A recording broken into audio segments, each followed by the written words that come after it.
Après avoir découvert qu'elle ne pouvait pas avoir d'enfant, le médecin d'Annie lui a donné un autre choix, l'adoption, qui l'a conduite à une fille nommée Abiona. La fille ne pouvait pas parler français au début. Mais lorsqu'elle en a appris suffisamment, elle a confié à Annie un secret qui a tout changé. Annie était assise, anxieuse, dans le bureau du docteur Martinez, entourée d'affiches de famille heureuse. Le médecin, une femme d'âge moyen au comportement réconfortant, l'a invitée à s'asseoir.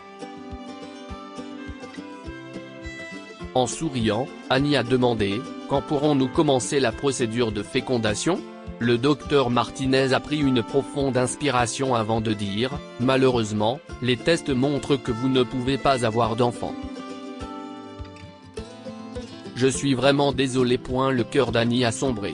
Bien qu'elle ait envisagé la FIV, le médecin l'a déconseillé en raison des faibles taux de réussite et des risques élevés. Mais elle a suggéré une alternative, l'adoption, et a remis à Annie un livret rempli d'informations et de photos d'enfants ayant besoin d'un foyer. Annie s'est assise à la table de sa cuisine, le calme de sa maison l'entourant tandis qu'elle feuilletait le livret. Elle a été attirée par la photo d'un bébé, fascinée par son visage innocent et souriant. Les mains tremblantes, elle prit le téléphone et appela l'agence d'adoption pour prendre rendez-vous. Quelques jours plus tard, elle a rencontré Caitlin, une assistante sociale, qui a accueilli Annie dans son modeste bureau. « Désolée que vous ayez dû attendre », lui dit-elle en secouant la tête. « Ça va, ne vous inquiétez pas », a répondu Annie en masquant sa nervosité. Elles se sont assises et ont discuté de la carrière d'Annie, de sa vie familiale et de son désir d'adopter. Pouvez-vous consacrer suffisamment de temps à un enfant ? Il ne s'agit pas seulement de quelques heures par jour, a demandé Caitlin. Annie a répondu, « Oui, je comprends. Je suis prête à faire des sacrifices pour mon enfant. »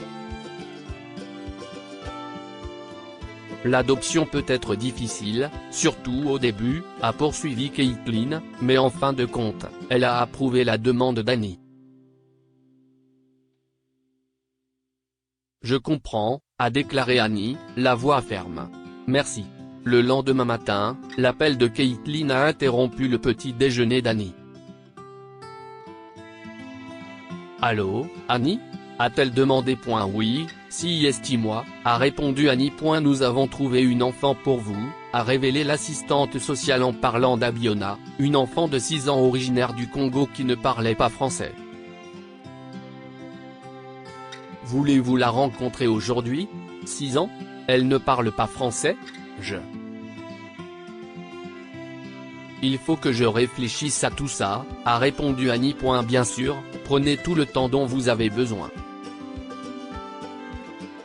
Passez une bonne journée, a répondu Caitlin, mais Annie l'a entendu soupirer avant de raccrocher. Annie a passé le reste de la journée à réfléchir à l'idée d'adopter une enfant de 6 ans. La maternité commence généralement avec un bébé, alors se lancer directement dans l'éducation d'une enfant plus âgée lui semble étrange. Cependant, c'était peut-être sa seule chance. Elle a appelé Caitlin le lendemain pour lui dire qu'elle était d'accord, et l'assistante sociale a organisé une rencontre avec Abiona, qui vivait dans une famille d'accueil.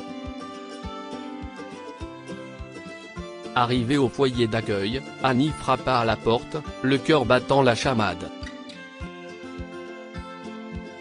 Elle a été accueillie par une femme qui, sur un ton pas particulièrement amical, lui a dit « Bonjour, comment ça va ? » « Bonjour, je suis Annie », a-t-elle répondu en s'agitant légèrement. « Je suis venue voir Abiona. » La femme a fait entrer Annie, et il était difficile de ne pas remarquer la scène chaotique dans sa maison. Les enfants couraient partout, la télévision était à fond, et le salon était rempli de choses.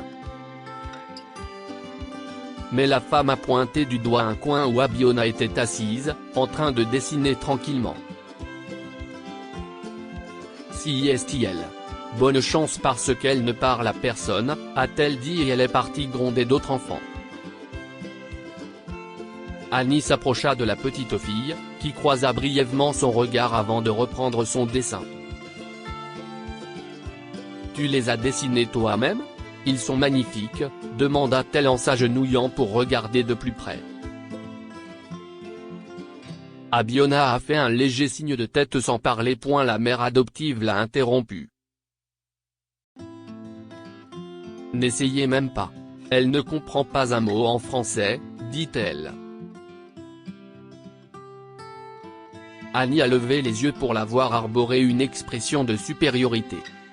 « Très bien, » dit Annie en se concentrant entièrement sur la petite fille.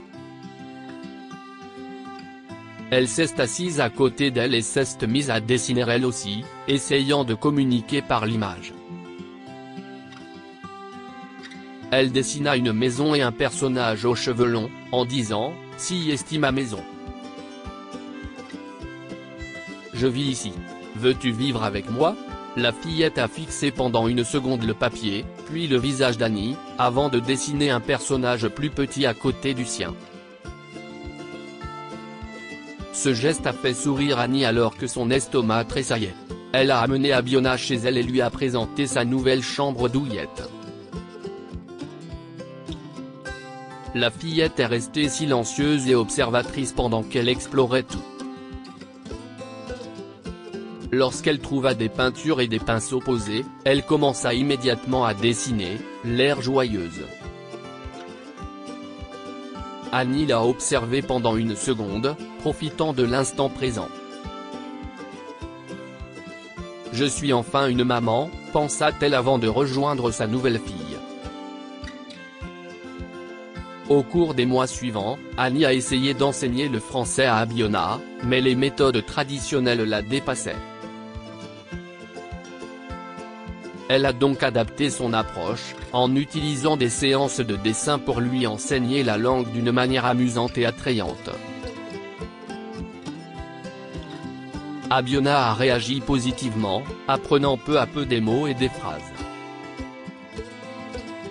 Un jour, alors qu'elle explorait le concept de famille à l'aide d'un livre d'images, Annie a pointé du doigt une illustration et a dit « Tu vois, si est une famille », puis s'est désignée elle-même, maman, et Abiona, fille. Mais au lieu de hocher la tête en signe de compréhension, la réaction d'Abiona a été inattendue, elle a éclaté en sanglots. « Qu'est-ce ce qui ne va pas ?» demanda Annie en tapotant la tête de la fillette. Abiona a attrapé quelques-uns de ses dessins. « J'ai papa et maman », a-t-elle révélé en pointant son doigt sur le papier. Annie écarquilla les yeux. Elle ne comprenait pas, car Caitlin n'avait jamais parlé de la famille d'Abiona. « Qu'est-ce ce que tu racontes, chérie ?» demanda-t-elle. Point de mauvais. De mauvais hommes m'ont enlevé à maman et papa, a poursuivi la fillette. D'accord, d'accord, dit Annie, sa voix devenant basse et apaisante. Dis mène plus. À travers son français approximatif, Abiona a expliqué que les méchants hommes l'avaient enlevée, mais qu'ensuite elle était avec la police. Elle a montré à Annie un jouet fait à la main, son seul souvenir de sa mère biologique. « Je suis petite. Je ne connais pas le visage de maman. Mais maman sent le miel. Elle m'a donné ça », termina Abiona en se mordant la lèvre inférieure et en regardant ailleurs pour essuyer une larme. Annie respira bruyamment, essayant de contenir ses propres émotions. Une enfant de 6 ans ne devrait pas avoir à être aussi forte toute seule. Elle serra la petite fille, qui se mit à sangloter dans ses bras. La révélation de ce secret a renforcé leur lien. Des mois plus tard, Abiona a été prise d'une violente quinte de toux pendant la nuit. Annie l'a emmenée à l'hôpital le plus rapidement possible. « J'ai besoin d'aider. Ma fille, elle ne peut pas respirer », a-t-elle hurlé au personnel des urgences. L'équipe médicale s'est rapidement occupée de sa fille, laissant Annie attendre anxieusement à l'extérieur de la salle d'examen. Bientôt, son état s'est stabilisé, mais elle était entourée de machines qui bipaient, ce qui ne faisait que rendre les choses plus effrayantes. Mais l'horreur absolue est survenue quelques heures après que le personnel a effectué plusieurs tests. Un médecin est entré dans la pièce, a pris une grande inspiration et a commencé à parler. « Je suis vraiment désolé de vous annoncer cela. Mais Abiona est en phase terminale. Il ne lui reste que quelques jours. » Ces mots étaient prudents, mais ils ont transpercé Annie comme un couteau. « Quoi ?» murmura-t-elle, sa voix étant à peine audible. « Qu'est-ce ce qu'elle a ?» Le médecin lui a expliqué son état. Il avait mentionné un nom compliqué qu'Annie n'a pas compris car son esprit était embrumé par ce qu'elle venait d'apprendre. « J'aurais dû m'en apercevoir plus tôt, elle avait l'air en bonne santé. Je l'ai adoptée il y a quelques mois. Personne ne m'a rien dit. Vous n'auriez pas pu faire grand-chose même si vous aviez remarqué quelque chose. C'est une maladie génétique, et elle se manifeste de façon très inattendue. Ce n'est pas de votre faute, termina le médecin en lui tapotant l'épaule, et il est parti. Abiona s'est réveillée une heure plus tard. Salut, ma chérie, chuchota Annie en serrant la main de la petite fille. Tu as besoin de quelque chose ? Quelque chose que je puisse faire pour toi ? La voix d'Abiona était faible mais claire. Je veux voir ma maman, a-t-elle murmuré, un regard plein de nostalgie dans les yeux. Annie a acquiescé, déterminée à réaliser ce souhait, a quitté l'hôpital avec le jouet fait main d'Abiona, en espérant qu'il contienne des indices pour retrouver sa mère biologique.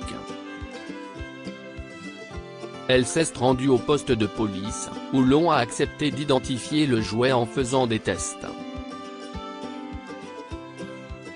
Miraculeusement, ils ont trouvé une correspondance et ont donné à Annie les coordonnées de la mère biologique.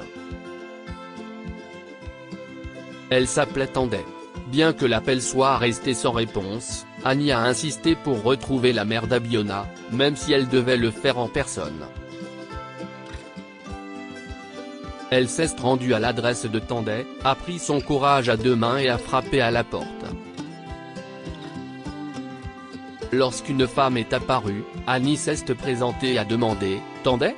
La femme a répondu rapidement, impatiente.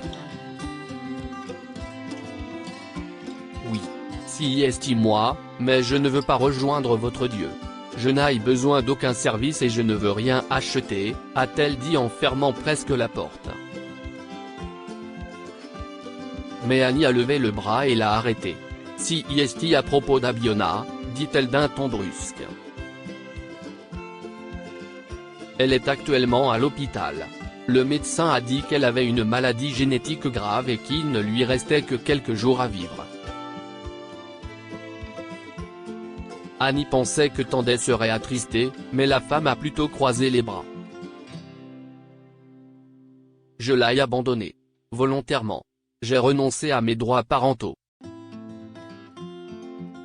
Alors tout ce qui la concerne n'est plus mon problème, » affirma froidement Tandé. « Je vous en prie. Si votre fille.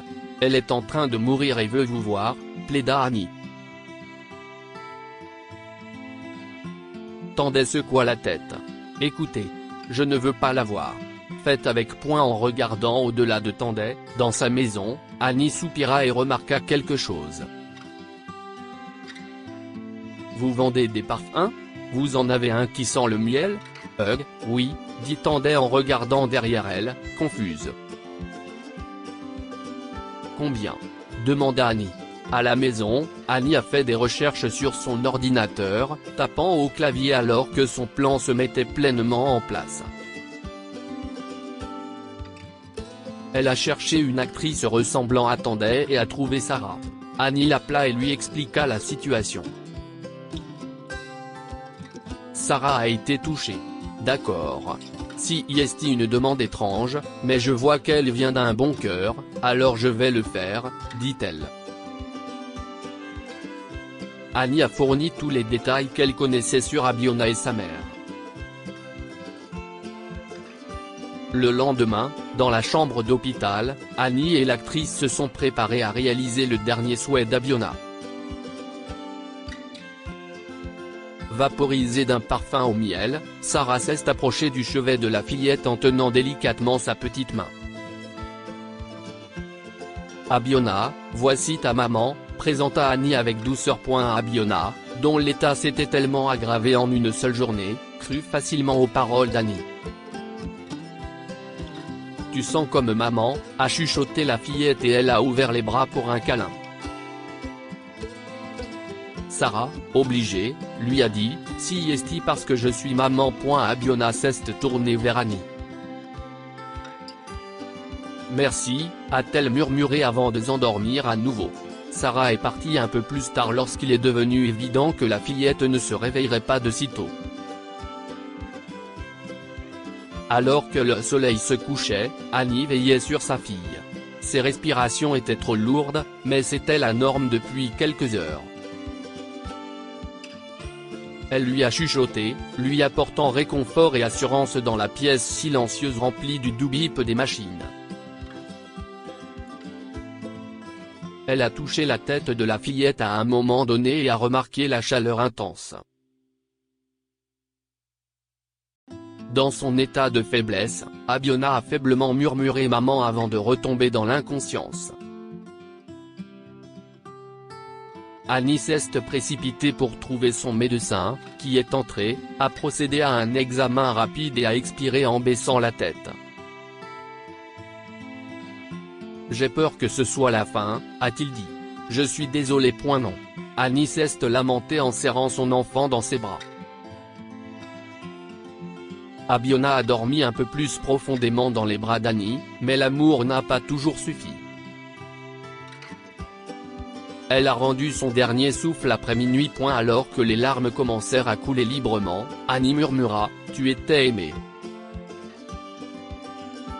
Tellement aimé. Je continuerai à t'aimer pour toujours. Dites-nous ce que vous pensez de cette histoire et partagez-la avec vos amis. Elle pourrait les inspirer et illuminer leur journée.